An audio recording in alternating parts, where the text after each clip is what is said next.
I'm Shadon Larkey of Awards Daily. Thrilled to be here with double Emmy nominee Harvey Mason Jr. for the original song Crimson Love from season 2 of Zoey's Extraordinary Playlist, and also for his music direction, specifically in that season 2 finale. Harvey, thank you so much for your time. Of course, Shadon, good to be here. Thank you for inviting me. I love it. And as I should mention, award show royalty, as he is the president of the Recording Academy. So lots of award show experience, and we're thrilled to have you on Awards Daily. Let's start with Crimson Love. What was your sort of idea behind the song? How did that come about to include that in that specific moment? It was kind of a crazy idea. I believe Austin originated the idea. He's the creator and showrunner, but they're always trying to figure out how to work original music into this thing, and they really haven't done a lot of it. It's all been, covers, as you know.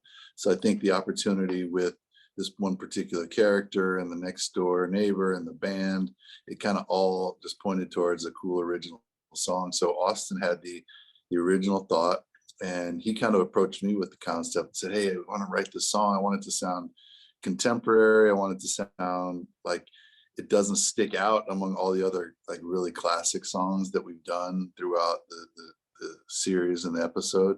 But I also want it to sound like it's actually the next door neighbors that may be able to play a song like this. So that was kind of the goal. He had some really cool lyrics, and his lyrics for the most part were, they were normal lyrics, but then he kind of had these couple flip moments and they were just so cringy and so like awkward and uncomfortable. So I think he was trying to really approach the lyrics, and what we wanted to do with the song was to make it sound cool, something listenable, something you might hear on, Spotify or the radio or somewhere. And but then have those like comedy moments and those awkward moments when Zoe's brother realizes that this guy's actually singing about his sister, and it's very creepy. So then that leads perfectly to my next question, which is, how did you approach sort of melding in those sort of awkward moments with something that's very poppy? And well, that was kind of the joke, finding the balance.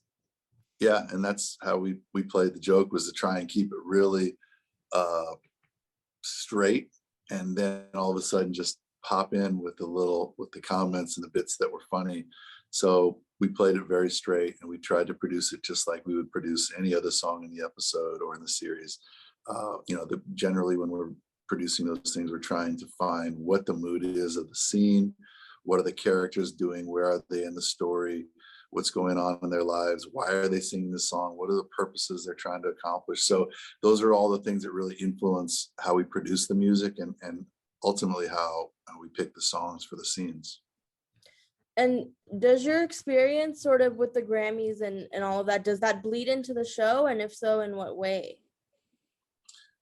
Not so much my experience with the Grammys, but I think my experience as a songwriter and a producer and a record maker for the last 25 years has huge impact. I've produced songs for a lot of the artists that we do on the show, and I've actually produced some of the original versions of the songs that we've done on the show. So that plays a part in how we approach the music and how I personally dig into some of these productions and style choices. And it's funny redoing a song that you've already done, but trying to flip it upside down or have it have an entirely different meaning. So it impacts me definitely.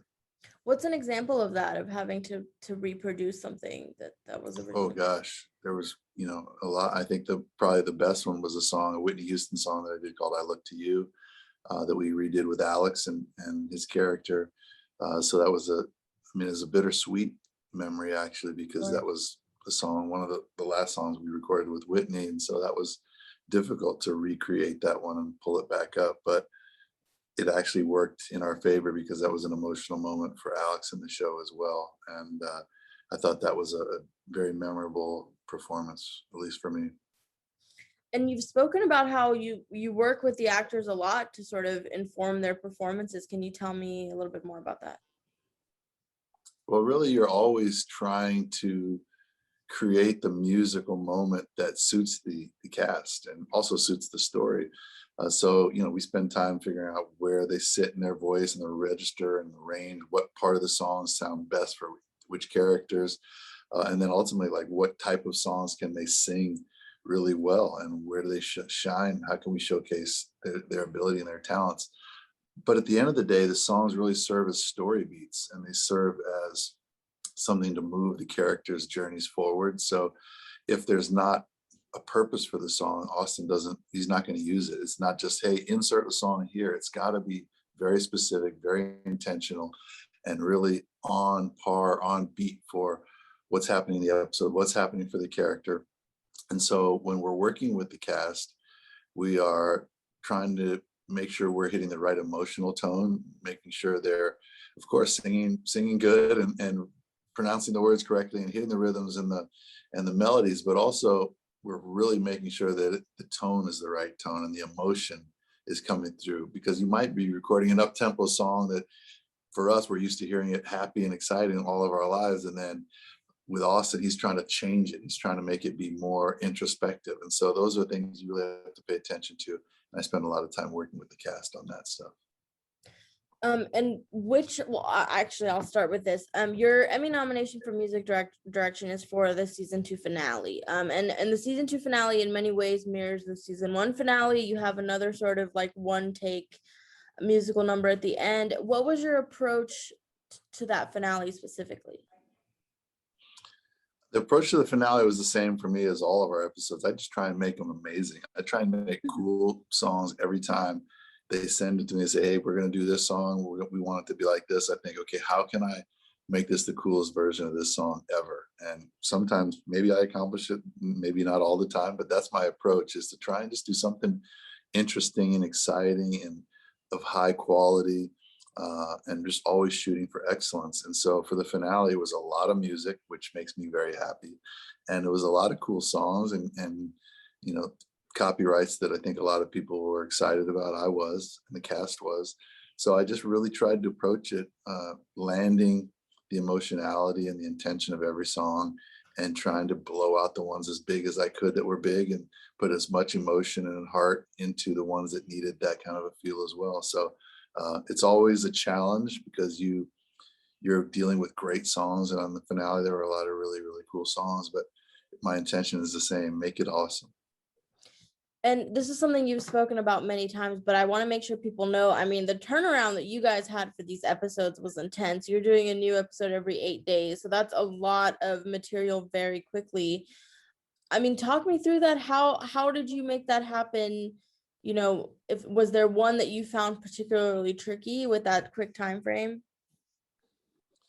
The process usually is Austin's picking songs based on script and story beats.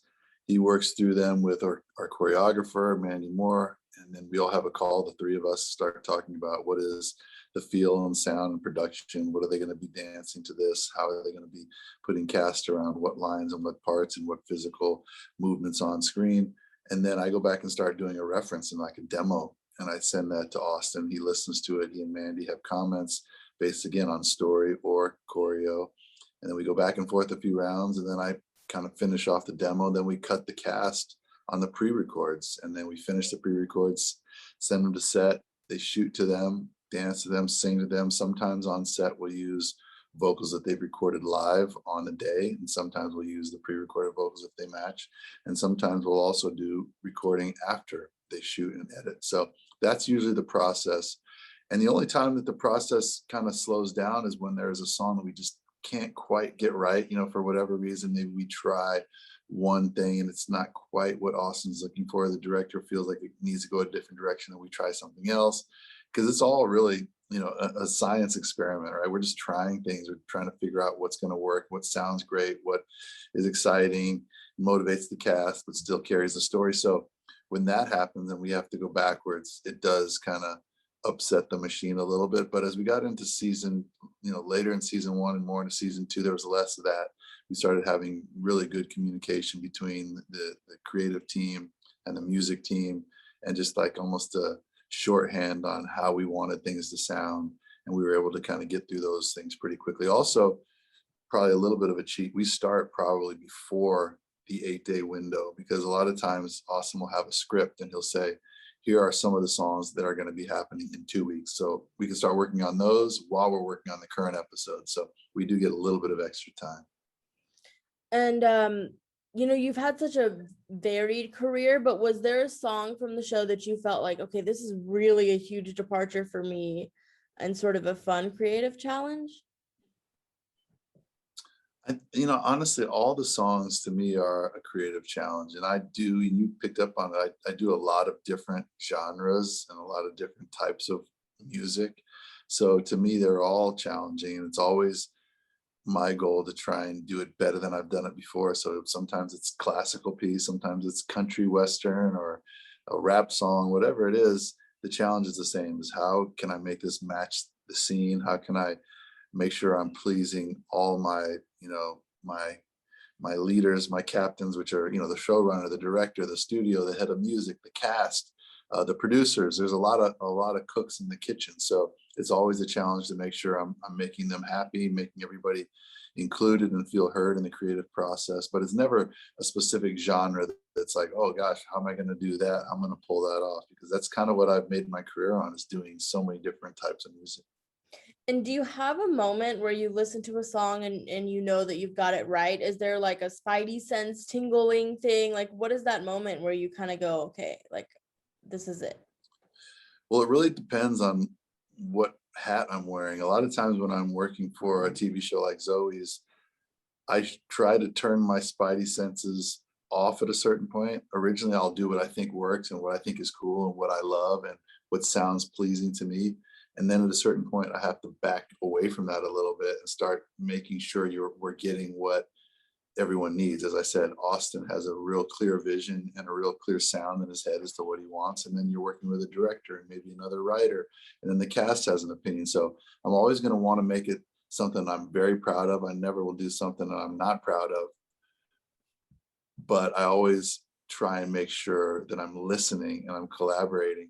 When I'm making records and I'm producing songs for artists, in those instances, I more am just going with my gut. And when I feel like this is right where I love it and this is where it sounds good to me, then I'll stop working. Or if I'll say, this song is exciting, I can't wait to listen to it the next day, then to me, that's a good indication that it could be, a good song. People will like it. And you mentioned copyright. I mean, was there a particular song that you kind of feel like, you felt like a magic trick to even get it? Was there one that, was a particular challenge that you? Oh, Jen Ross was our music supervisor, and she is just the beast. She bulldogs these things. She gets them from everybody. There's songs that you would never have expected we'd get, and I'm always amazed. I mean, I don't even have the names off the top of my head, but I'm like, I can't believe we're doing that song this week. I can't believe we're doing that song next week. And very fortunate to have Jen on the team, but also Austin. He tells us a good story, and sometimes when an artist won't allow us to use the song, Austin will write him a letter or call she or he on the phone and have a conversation. And I think he's a great salesman, and anybody who talks to Austin or hears from Austin like I did will be convinced that this song will be amazing and this show is going to be amazing and they want to be a part of it. That's been my experience, at least. And like I said, you're 2 Emmy nominations this year. Is that something that you ever expected? I mean, I did not expect it, not at all. In fact, I was in the studio working on more music when somebody told me, said, hey, did you know you got nominated? I said, no, I had no idea. So did not expect it. Well, we don't know the future of Zoey. It's a little uncertain right now. We're not going to be on the network we were on before. So we'll see if there's a hope for us to continue. I think there's a lot more story to be told and definitely a lot more music to be made. So we'll see what the future holds for Zoey's. But, I love the show. I love the team behind the show.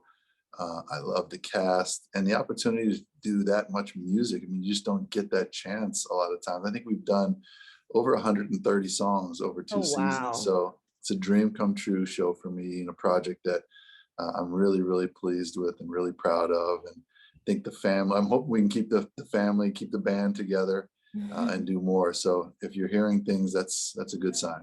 And Harvey, I'll let you go. Before I do, is there anything else that I haven't asked you about that you wanted to mention? No, I think you got it. Great to talk to you. It was a lot of fun. To you as well. And again, thank you so much for being so generous with your time. I appreciate it so much. Always. Call me anytime. Love talking to you. Bye-bye. Bye.